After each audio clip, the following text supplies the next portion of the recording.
Time is ticking away and climate change continues to be a topical issue across the world. For Team South Africa, their priorities are clear ahead of the climate change talks known as COP30 in Belém, Brazil. One thing that we're all very clear on is we're all committed to get to a lower carbon economy. Of course, we can only go as fast as we possibly can. And the key thing for the South African just energy transition is that nobody gets left behind. That's the absolutely crucial thing. So as we head to Belém, what will happen at Belém is all the NDCs that the countries are now busy working through, they will all be calculated, and then we'll see, well, where are we? There's very likely to be a shortfall, and that means then we're going to have to focus very heavily on adaptation, because mitigation isn't getting us to where we want to be. This also comes as South Africa is chairing G20, and it has put climate change at the center of its priorities.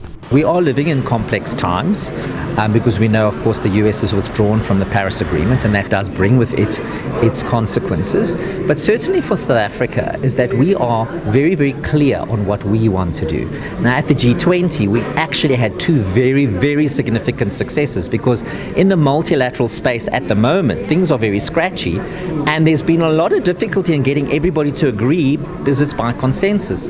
But we did get agreement on air quality, which talks about the fact that we need to have cleaner air. Negotiators say it's time to implement and see the difference on the ground. That is why we are so concerned that some of the pledges that have been made in Dubai, for example, for the loss and damage fund, they have not been realized.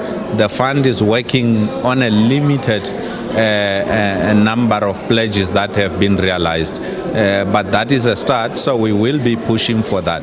But also there are other important things, such as the recapitalization of the Green Climate Fund, for example, but also the adaptation fund. It has no money. I believe that the youth need to have their voices represented in this year's COP30.